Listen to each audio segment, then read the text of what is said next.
नमस्ते एवरीवन। अपनी कुर्सी की पेटी बांध लीजिए क्योंकि आप देखना शुरू कर चुके हैं take off with SKT. SKT यानी कि मैं शालिनी कपूर तिवारी।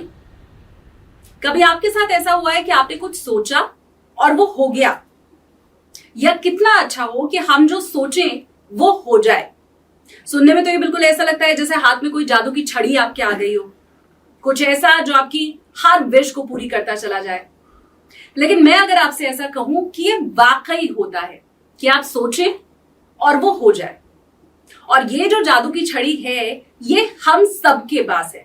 उसका इस्तेमाल कैसे करना है सिर्फ वो सीखना जरूरी होता है। मैनिफेस्टेशन एक ऐसा शब्द जिसे हाल ही के दिनों में आपने सुना होगा, जो ज्यादा पॉपुलर हुआ है हाल के दिनों में। उसी के ऊपर आज हम करने वाले हैं चर्चा।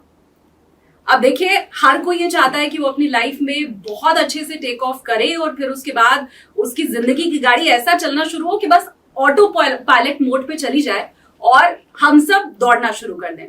कभी कोई हर्डल्स ना आए, कभी किसी तरह की तकलीफ ना आए। क्या मैनिफेस्टेशन से ये होता है या फिर नहीं होता है?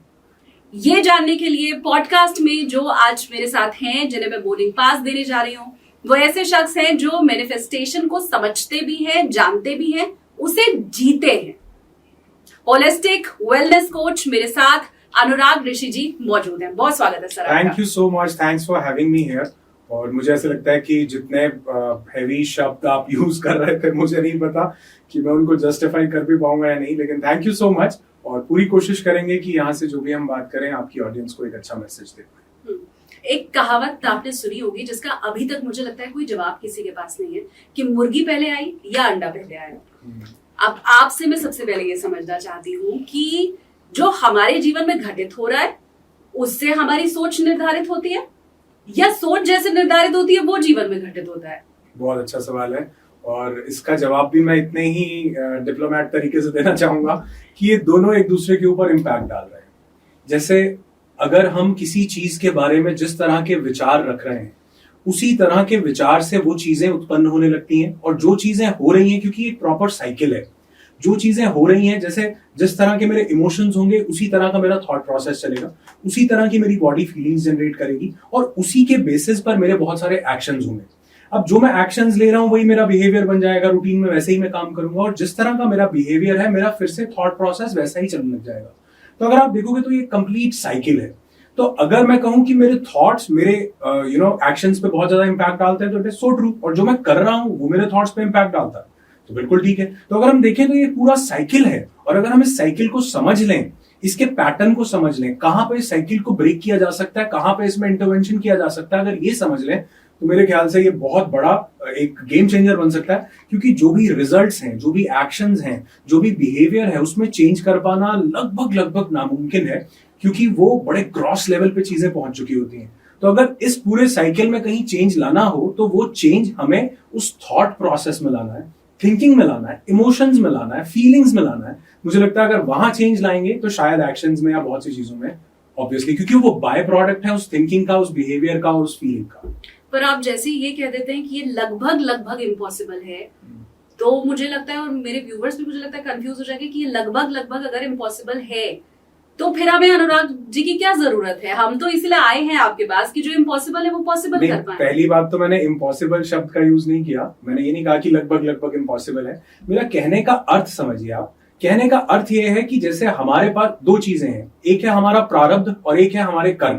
प्रारब्ध का मतलब कि कर्म का जो फल हमें मिल रहा है, और कर्म क्या है? जिसका फल हमको मिलेगा।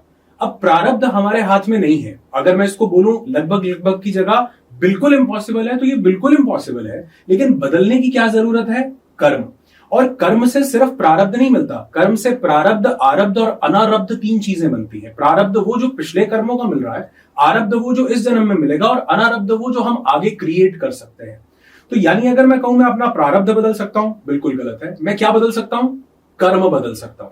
तो जो हमारे थॉट्स हैं, जो हमारी फीलिंग्स हैं, जो हमारे एक्शन, जो हमारे बिहेवियर, हमारे इमोशंस हैं, वो हमारा एक किस्म से कर्म है। और इसकी मैंने बहुत बात की है कि श्री कृष्ण ने गीता में कर्म के दो अर्थ बताए हैं। एक बताया फिजिकल एक्शन और एक बताया मेंटल एक्शन। मेंटल एक्शन भी उतना ही बड़ा कर्म है जितना बड़ा फिजिकल एक्शन है, लेकिन physical action is a by product of your mental action.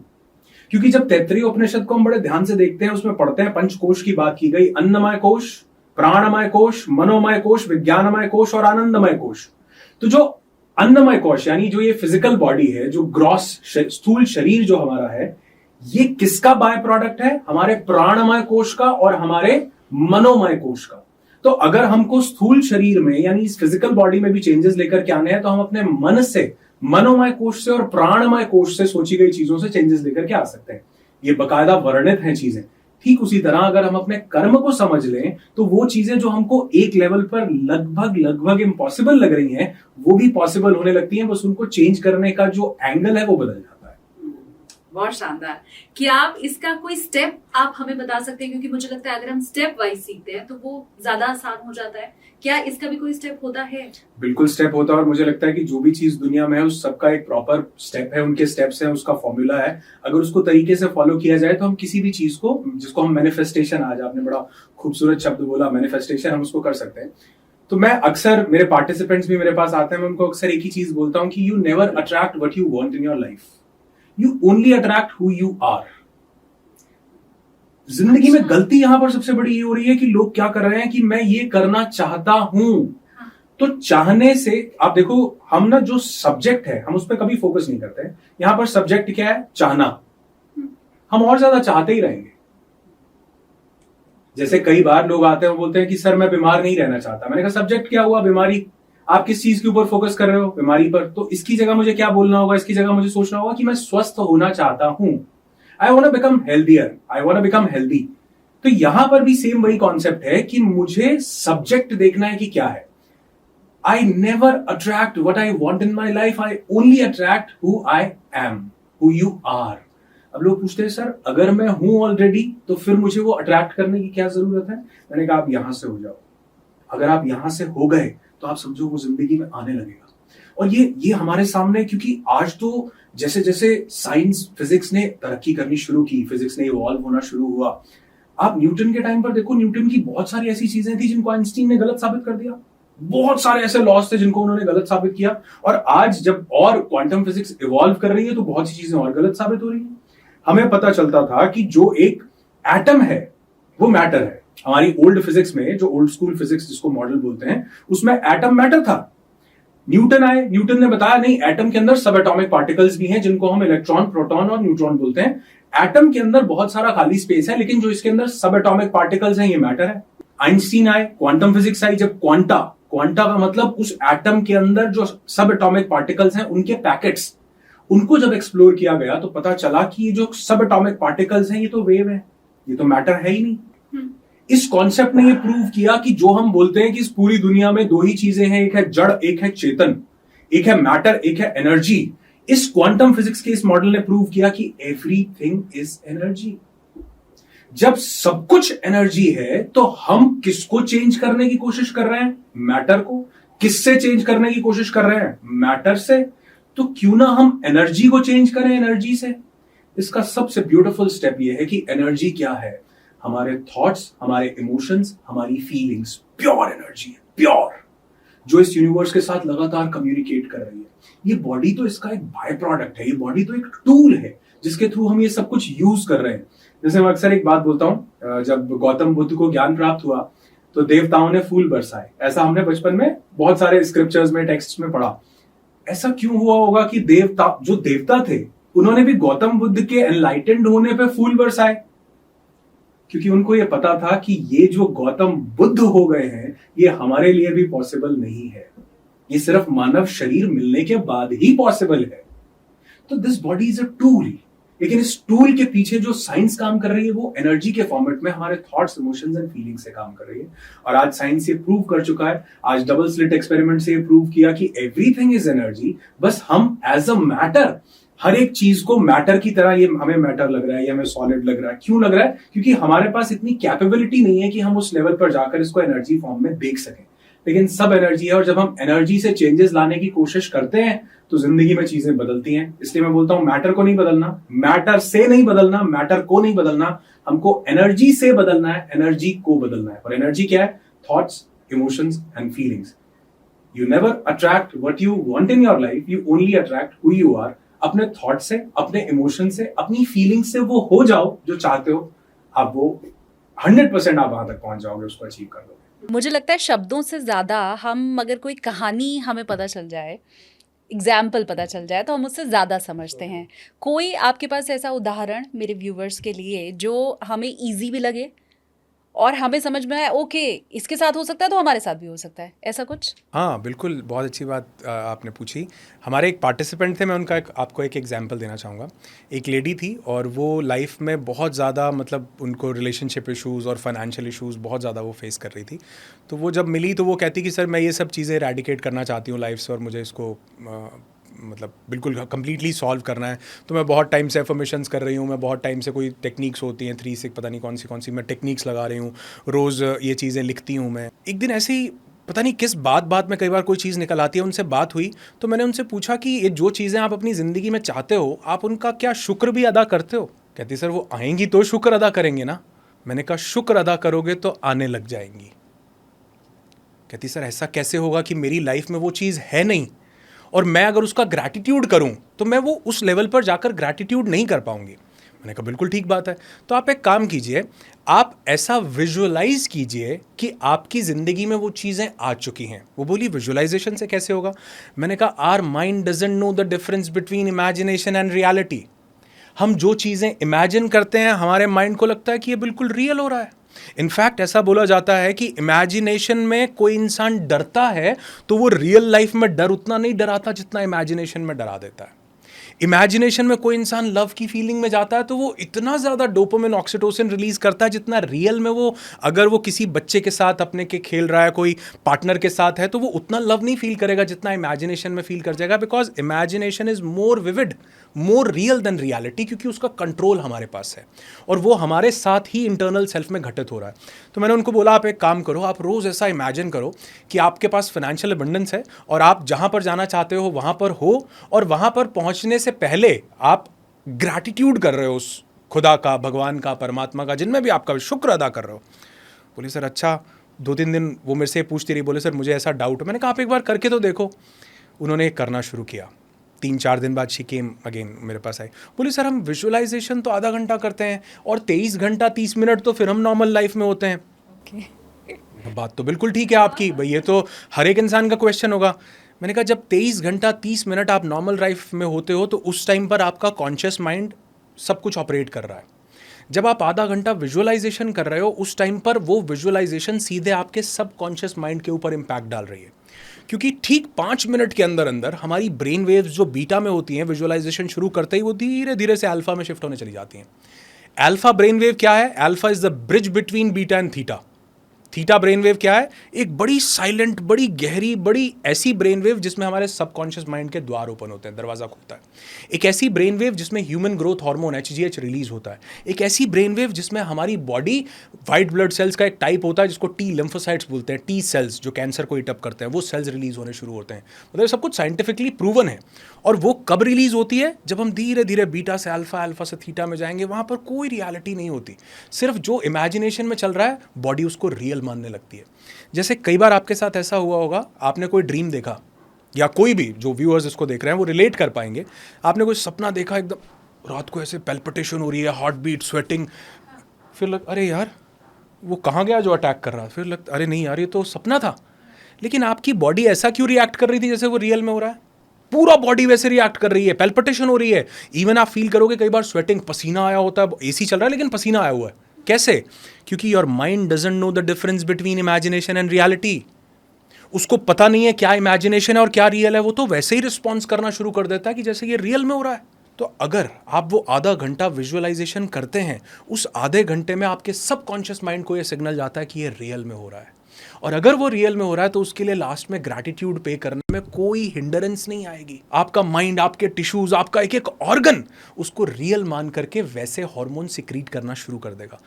उसके बाद उस लेडी ने वो विजुअलाइजेशन करना शुरू किया, उन्होंने उसके बाद ग्रैटिट्यूड पे करना शुरू किया और लगभग 10-12 दिन के अंदर वो लेडी मुझे बोली कि सर अब जब बाकी के 23 घंटे 30 मिनट होते हैं ना, जो आधे घंटे के विजुअलाइजेशन के बाद, उसमें भी मैं ग्रेटफुल होती हूँ क्योंकि ये मेरा नेचर बन गया है।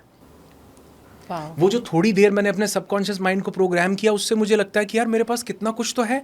मैं ऐसे ही कंप्लेंट करती थी और अब लिटरली मतलब उनको वो विजुअलाइजेशन करते हुए लगभग 1-1.5 महीना हुआ होगा और उन्होंने बोला सर मेरे लिए गेट्स ओपन होने शुरू हो गए, मुझे कोई अच्छा लाइफ पार्टनर भी मिला, मुझे फाइनेंशियल, फिर वो दुबई चली गई, उनको कोई जॉब मिल गई थी, फिर वो वहाँ से मुझे बताती, उनका एक बार फ़ोन आया कि ऐसे ऐसे सर मैंने जिस कंपनी में सोचा था उस कंपनी में मुझे ड्रीम जॉब मिल गई। मैंने कहा ये कैसे हुआ, आप देखो। कहते सर अब मुझे ऐसे लगता है कि जो मैं विजुअलाइज़ कर रही थी अब मैं सेम वही लाइफ जी रही हूँ। क्यों जी रहे हो? क्योंकि you never attract what you want in your life. मैं चाहता हूँ कि मैं वहाँ चला जाऊँ, ये जॉब मुझे मिल जाए, तो ये चाहता है, मैं चाहता ही रहूँगा। लेकिन अगर मैं यहाँ से वो हो गया कि मैं उस कंपनी में हूँ और मेरा एक एक हार्मोन, एक एक सेल, मेरी एक एक वाइब, मेरा एक एक फ्रीक्वेंसी पर मैं वहाँ ट्यून हो गया, तो एक्चुअल में मैं तो वो ज़िंदगी जी रहा हूँ, चाहे मैं यहाँ पर जी रहा हूँ, चाहे मैं यहाँ पर जी रहा हूँ। अब जैसे एक छोटा सा मैं आपसे सवाल करता हूँ कि जब आप सोते हैं, सोने के बाद हमको ड्रीम्स आते हैं, सपना आता है, क्या सपने में ये लग रहा होता है कि ये ड्रीम है? नहीं, वो तो ऐसे ही लग रहा होता है जैसे रियल हो रहा है। हाँ, तो ये जो सब कुछ चल रहा है, ये क्या गारंटी है कि ये रियल है? ये भी तो एक ड्रीम हो सकता है। मैं ये इसलिए एग्जाम्पल दे रहा हूँ कि जो भी हम यहाँ विजुअलाइज कर रहे हैं हमको वो रियल ही लग रहा होता है, जैसे नींद में लग रहा था, जैसे अभी हमें लग रहा है। जब हम इससे जागते, इसीलिए बहुत से लोगों ने बोला कि जो डेथ है वो डेथ नहीं है, that is a new beginning. हम जागते हैं, हमें पता ओह अच्छा ये थे पॉडकास्ट चल रहा, कहाँ सब ये वो हम जागते हैं एकदम से, हमें पता चलता है कि नहीं यार ये, इसीलिए death is a new beginning. बहुत से लोगों ने बोला जो अपने अंदर उतरे, हमारे योगी हुए, उन्होंने कहा ये मृत्यु नहीं है, एक नए जन्म की शुरुआत है। तो ठीक वैसे ही अगर हम यहाँ पर चीज़ें बदलने लग जाएं, अगर हम यहाँ से वो हो जाएं जो हम चाहते हैं, और लोगों के साथ चैलेंज सबसे बड़ा ये आता है कि यहाँ से नहीं हो पाते, क्योंकि खुद से विजुअलाइजेशन करना इज़ नॉट पॉसिबल। क्योंकि अगर मैं खुद से विजुअलाइज करूँगा ना, तो मैं क्या होऊंगा, मेरा कॉन्शियस इन्वॉल्व है उसमें। अच्छा अब मैं क्या विजुअलाइज कर रहा हूँ, अब मुझे खुद से प्लांट करनी है स्टोरी, तो मेरा सबकॉन्शियस तो ओपन हुआ ही नहीं, क्योंकि मैं तो कॉन्शियस में ही फंसा हुआ हूँ। सबकॉन्शियस कब ओपन होता है? जब हम सजेशंस ले रहे हैं।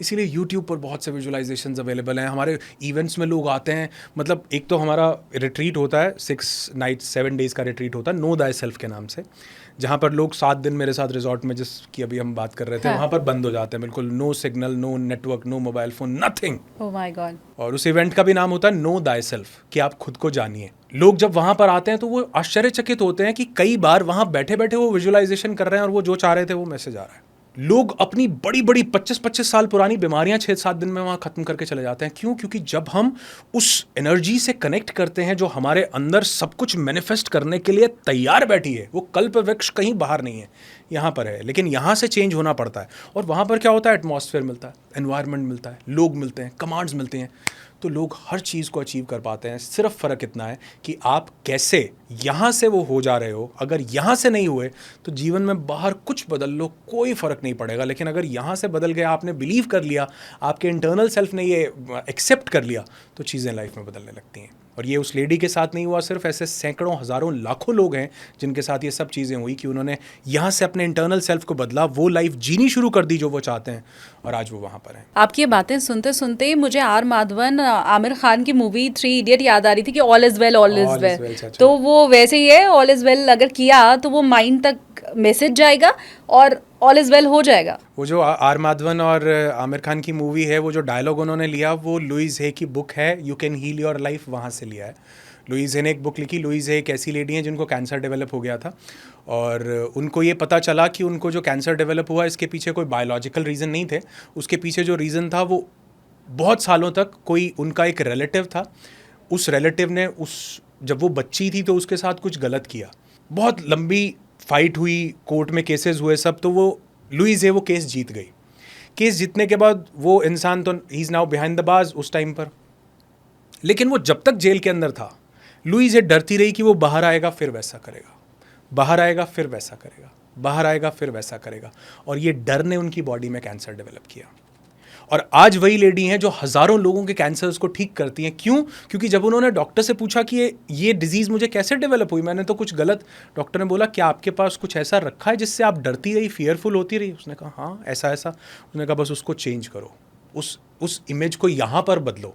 उन्होंने बदलना शुरू किया और उसकी शुरुआत सबसे पहले हुई all is well, all is well, all is well. वो एफर्मेशंस देती हैं। आज यूट्यूब पर उनके बहुत से वीडियोस, एफर्मेशंस, बहुत सी ऐसी चीज़ें अवेलेबल हैं जिससे वो लाखों लोगों को ठीक कर उन्होंने किया है। तो मुझे लगता है वो जो डायलॉग लिया गया ऑल इज़ वेल, वो वहाँ से लिया गया और वाकई काम करता है। अगर आप ये सोच लो आप कर सकते हो तो वाकई आप कर सकते हो, और अगर आप ये सोच लो कि मेरे बस का नहीं है तो माइंड वैसा ही रिस्पॉन्स देना शुरू कर देता है, वैसा ही वो एक्शन लेना शुरू कर देगा जैसे आपने उसको सिग्नल दिए हैं। तो बिल्कुल सही है, ऑल इज़ वेल चचू। मूवी में भी हालांकि ऐसे लोग थे, जब आमिर खान ने ऑल इज वेल बोला तो उन्होंने कहा अरे ये तो ऐसे कह रहा है, होता नहीं है, तो वो डिपेंड करता है। मैं लेकिन चाहती हूँ इसी के साथ एक चीज़ और क्लियर हो, हमारे व्यूवर्स के बीच में कोई गलत मैसेज ना जाए। दो चीज़ मैं कनेक्ट करूँगी। पहला, आपने बोला आपका जो वेलनेस प्रोग्राम रहता है उसमें बहुत से ऐसे लोग आते हैं या आए जिनसे आप मिले जो 25-26 साल पुरानी भी जो उनकी बीमारी थी उसको भी वहाँ से ठीक करके गए इसके ज़रिए। दूसरा, आपने अभी जो एग्जाम्पल दिया कि उनको कैंसर कैसे हुआ और अब वो लोगों को जागरूक कर रही हैं। मैं चाहती हूँ कि ये मैसेज क्लियर हो, या अगर मैं गलत सोच रही हूँ तो आप उसे ठीक करें, कि अगर कैंसर जैसी बीमारी किसी को हो ही गई है, उसके पीछे की वजह चाहे जो हो वो एक अलग बात है, लेकिन अगर कैंसर जैसी बीमारी हो ही गई है तो भी मैनिफेस्टेशन से या इस सोच से वो ठीक हो सकती है। मैं यहाँ पर मैनिफेस्टेशन शब्द को थोड़ी देर के लिए साइड पर करना चाहूँगा। सोच से वो बिल्कुल ठीक हो सकती है, क्योंकि हम रिसेंटली अभी हमारे इवेंट्स में बहुत से ऐसे लोग आते हैं जिन्होंने अपने 4th स्टेज तक को भी रिवर्स किया है। ये बिल्कुल पॉसिबल है, और ये मैं किसी भी ऐसे बिहाफ पर नहीं बोल रहा हूँ। आज मेडिकल साइंस भी इस चीज़ को प्रूव कर रहा है कि हमारी 90% डिजीजेज आर साइकोसोमैटिक। जो क्रॉनिक इलनेसेस हमको हो रही हैं वो साइकोसोमैटिक हैं। साइकी का मतलब ब्रेन, सोमा का मतलब बॉडी, यानी हमारे माइंड का पूरा इम्पैक्ट हमारी बॉडी पर है। Mind and body are interconnected. यहाँ पर फिर से मैं एक बुक को कोट करना चाहूँगा। बुक का नाम है anatomy of an illness, writer है नॉर्मन कजन। उनको ऐसे ही लुइस हे की तरह एक डिजीज़ डेवलप हुई। डॉक्टर ने बोला तुम्हारे पास थोड़ा ही टाइम है, और उसको 36 पेन किलर्स लेनी पड़ती थी। उस 36 pain killers in a day उस बीमारी को कॉन्कर करने के लिए। He was very depressed. उसने अपने डॉक्टर को पूछा, उसने कहा जी मैंने कभी सिगरेट, शराब, मैंने कुछ ऐसा किया नहीं। तो उसके डॉक्टर ने बोला क्या आपके पास कोई पास्ट की पेनफुल मेमोरीज तो नहीं है? उसने कहा हाँ है। डॉक्टर ने कहा बस ये कारण हो सकता है कि आपको ये डिजीज। तो उसने डॉक्टर से पूछा कि अगर ये चीज़ें मुझे बीमार कर सकती हैं तो क्या ये ठीक भी कर सकती हैं? डॉक्टर वो स्केप्टिकल, उन्होंने कहा हाँ ठीक है शायद नहीं, लेकिन वो वहाँ से बाहर निकला और उसने कहा मुझे पता लग गया है, अगर, क्योंकि मेरे को याद आ गया कि क्या पेनफुल मेमोरी मेरे पास 15 साल पुरानी रखी है जिसको मैं रूमिनेट करता रहता हूँ, रोज़ डरता हूँ, रोज़ सोचता हूँ उसको। उसने मुझे ये बीमारी दी है। अगर ये मुझे बीमारी दे सकती है तो ये मुझे ठीक भी कर सकती है। उसने अपने दोस्त को लिया, उनका एक दोस्त था, और उन दोनों ने क्या किया, उन्होंने उस ज़माने में ना VCR VCP होते थे, मतलब कैसेट प्लेयर होते थे जिसमें कैसेट्स डलती थी। तो उसने चार्ली चैपलिन और लॉरेल एंड हार्डी की टेप्स अरेंज की। ये रिकॉर्डेड है, ऑन रिकॉर्ड्स, और बुक है इसका। बुक का नाम है anatomy of an illness bye Norman cousin. उसने वो टेप्स अरेंज की, विटामिन C अरेंज किया कि इम्यूनिटी मेरी बनी रहे, और एक रूम में अपने आप को लॉक किया अपने दोस्त के साथ, और वो टेप्स लगाता लॉरेल एंड हार्डी और चार्ली चैपलिन की, और पूरा दिन हंसता। बुक में लगभग 25-30 पेज के बाद उसने लिखा है कि मैं 10 पेन किलर्स, एक पेन किलर लेता था तो मुझे 20 मिनट्स की स्लीप आती थी। जब मैं 20 मिनट्स का इंटेंस बेली लाफ्टर करता था तो 2 घंटे बिना दर्द के सोता था, बिना दवाई के। मेरी हंसी मेरे लिए हीलर बन जाती थी। एंड विद इन 6 मंथ्स उसकी बीमारी, जब वो वापस आया, उसने डॉक्टर के पास गया, स्कैन करवाया, देयर वाज नो डिजीज, वो रिकवर कर चुका था। यहाँ से फिर से मैं आपके व्यूअर्स को एक मैसेज देना चाहूँगा। जैसे आपने कहा कि लोग आते हैं 25-25 साल पुरानी चीज़ ठीक कर जाते हैं, इसमें सबसे बड़ा रोल होता है उनके अपने बिलीफ का। दुनिया में एक बहुत बड़े व्यक्ति हैं जो इस चीज़ के ऊपर काम कर रहे हैं, हम तो उनको बहुत छोटा सा रेप्लिकेट करने की कोशिश कर रहे हैं। डॉक्टर जो डिस्पेंजा उनका नाम है।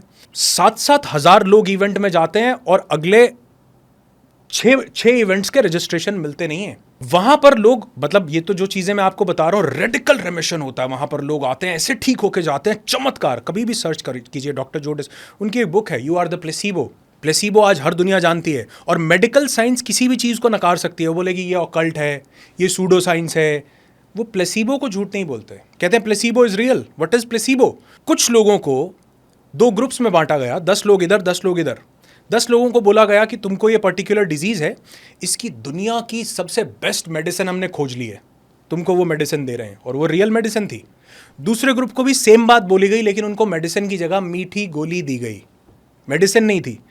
पहले ग्रुप में भी 10 में से 7 लोग ठीक हुए, दूसरे ग्रुप में भी 10 में से 7 लोग ठीक हुए। अब आप कहोगे जी दवाई लेने वाले भी 3 लोग ठीक नहीं हुए। उन पे असर नहीं की। दूसरे ग्रुप में भी 3 लोग ठीक नहीं हुए, 7 कौन ठीक हुए? जिन्होंने ये बिलीव कर लिया कि ये दवाई मुझे ठीक कर देगी। आप यकीन मानिए, कोविड में बहुत से लोग सिर्फ इसलिए चले गए क्योंकि उनको कोविड हो गया है, वो डर गए थे। उनकी बॉडी के ऊपर इतना ज़्यादा कोई, उनके अगर वो नंबर्स देखे जाए ना जो रिपोर्ट में आते हैं, वो इतने गड़बड़ नहीं थे। बहुत से लोग डर गए। न्यूज़ ऐसी चल रही थी, चाइना में लोग गिर रहे हैं, लोगों को सांस नहीं आ रहा, पता नहीं क्या, एक एयर होस्टेस आई है, उसकी सांस भी एग्जॉस्ट से बाहर निकाली जा रही है। लोग डर गए थे लिटरली।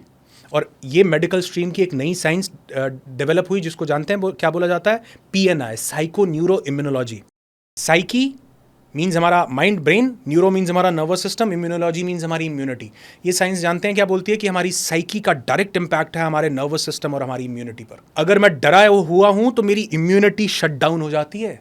ये साइंस बोल रही है, मैं नहीं कह रहा। और अगर मैं खुश हूं तो मेरी इम्यूनिटी अपने आप को एक्सप्रेस करने लगती है।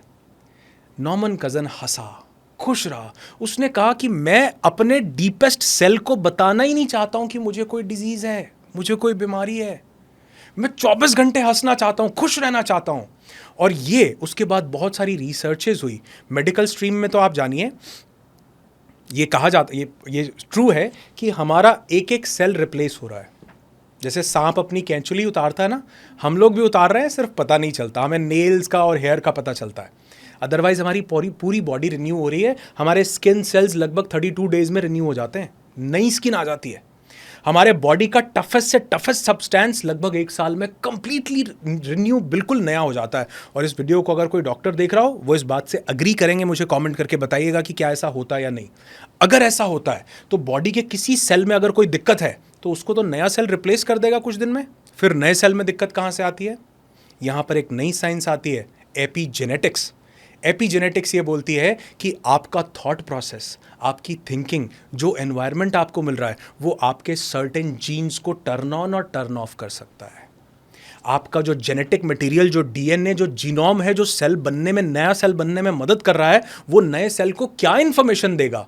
नॉर्मन कजन ने नए आने वाले सेल को बताया, ऑल इज वेल चाचू, मैं बिल्कुल ठीक हूँ, हंसता हूँ, पागलों की तरह मुस्कुराता हूँ, हंसी उड़ा। नया सेल को लगा कि ऑल इज वेल चाचू। वहीं एक इंसान जिसको दिक्कत बड़ी छोटी है, लेकिन नए आने वाले सेल को वो 24 घंटे बता देता है, अरे डिप्रेशन बढ़ा है, बहुत डायबिटीज़ है, पता नहीं क्या होगा। वो नया सेल किस एनवायरनमेंट में आ रहा है? नया सेल आते ही वो एनवायरनमेंट अडॉप्ट कर लेता है, जबकि नया सेल तो हेल्दी आ रहा है। एपीजेनेटिक्स ये बोलता है कि आप बहुत सारे उस जीनोम को टर्न ऑन और टर्न ऑफ कर सकते हो जो बीमारी पैदा कर रहे हैं या ठीक कर रहे हैं। कहाँ से?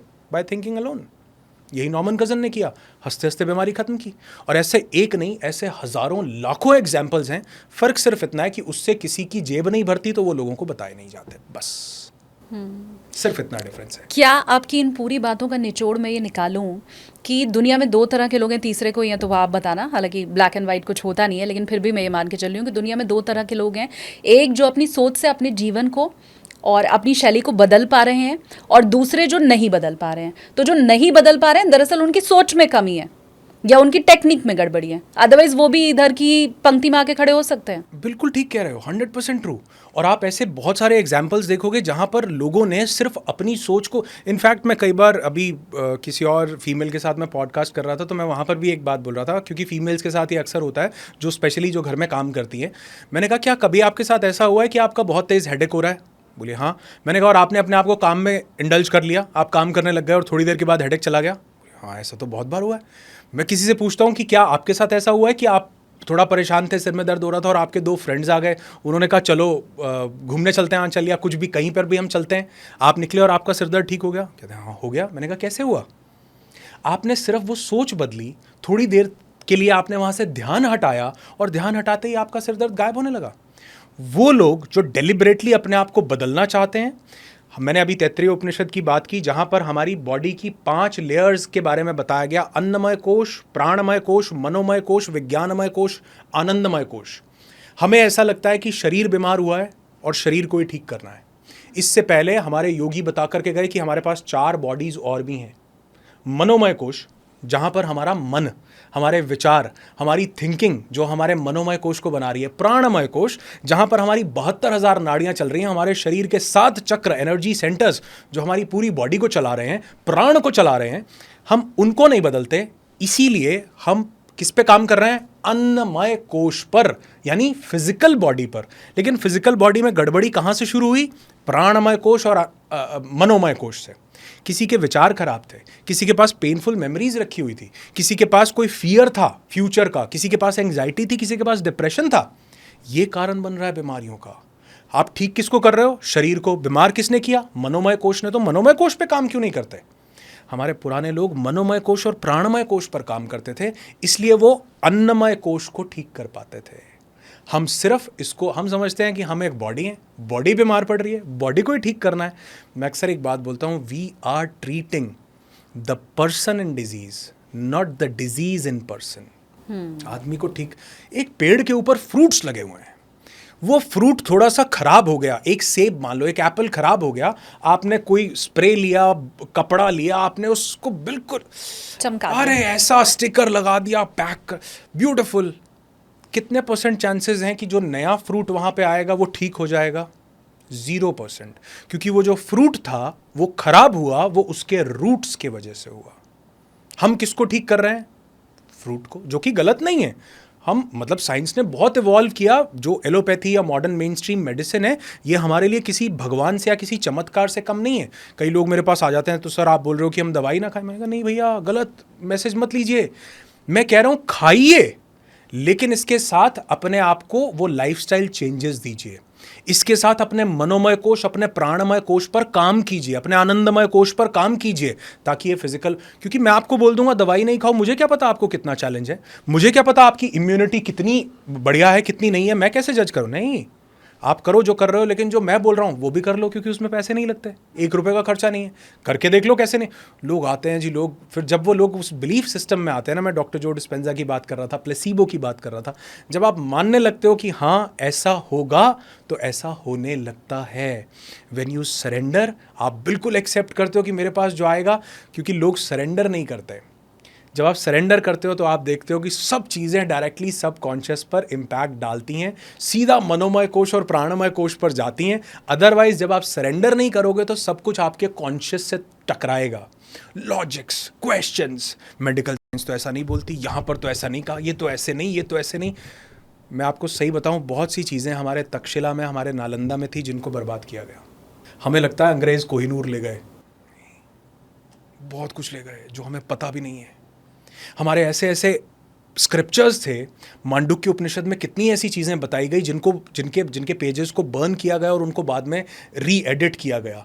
षट चक्र निरूपम, जिसमें ये पूरी साइंस थी कि कैसे हमारे शरीर के 7 चक्र जो प्राणमय कोश में प्रवाहित हो रहे हैं, हमारी पूरी बॉडी को चेंज कर सकते हैं। कैसे उसके अंदर बाकायदा प्राणमय कोश में हमारे अंदर सेल की एक बात बताई गई है। इनफैक्ट ये तक बताया गया है, ये स्टेटमेंट जहां पर दी गई कि अहम ब्रह्मस्मि यथा ब्रह्मांडे तथा पिंडे, जो इस ब्रह्मांड में वही इस पिंड में है। और आज मेडिकल साइंस, आज क्वांटम फिजिक्स भी तो यही प्रूव कर रही है कि एटम के अंदर क्या है, एटम के अंदर एक नया यूनिवर्स है। ये यूनिवर्स कहां से बना? उस छोटे से एटम से। इतने बड़े विस्फोट कैसे होते हैं? उस छोटे से एटम से, जिसका बॉम्ब बना दिया जाता है, एटम बॉम्ब बोला जाता है उसको। वो कहां, वो अपने अंदर कुछ कैरी करके जा रहा है? नहीं, उसके अंदर वो संरचना ऑलरेडी है, हमने जाना नहीं। हमारे जो पुराने योगी थे वो अपने अंदर उतरे, उन्होंने जाना, और जो वो बोलते थे आज वही। अभी आप देखो, कुछ टाइम पहले का हम मैनिफेस्टेशन की बात कर रहे थे, तो फिजिक्स कैटेगरी का नोबेल प्राइज 23 में, वो नोबेल प्राइज क्वांटम फिजिक्स को मिला है। और किस एक्सपेरिमेंट के लिए मिला है आपको पता होगा? वो है क्वांटम एंटेंगलमेंट, कि एक एटम जो यहां पर है, वो एटम लाखों लाइट ईयर्स दूर बैठे किसी एटम को भी प्रभावित कर सकता है, उससे कनेक्टेड है। और ये तो स्पिरिचुअलिटी में हम सदियों से बात करते आए। दीपक चोपड़ा ने एक बुक लिखी, the 7 spiritual laws of success. उसका सबसे पहला लॉ था the law of pure potentiality, कि सब कुछ वेव फॉर्म में, पोटेंशियल फॉर्म में मौजूद है, आप यहां से बदलो, वो बदलना शुरू हो जाता है। तो ये सब चीज़ें लिखी गई थी, सिर्फ उनको प्रत्यक्ष रूप से करना बाकी है। हमारे यहाँ से मिटाया गया, इसलिए हम वो जो मतलब फॉरेन से चीज़ घूम के आती है ना, वो हमको ज़्यादा फैसिनेट करती है, बजाय कि हमारे ही लोग जो लिख करके गए। हाँ। यही योग जब वहाँ से कोई फॉरेनर योगा बना के भेजती है तो मज़ा आता है करने में, कि हाँ बहुत बढ़िया योगा है। यही जब यहाँ पर हमको महर्षि पतंजलि हज़ारों साल पहले योग सूत्र दे करके गए, 8 सूत्र दे करके गए, यम नियम आसन प्राणायाम प्रत्याहार धारणा ध्यान समाधि, वो समझ में नहीं आता। वो योगा होके योग आता है तो समझ में आता है। विडंबना सिर्फ ये है।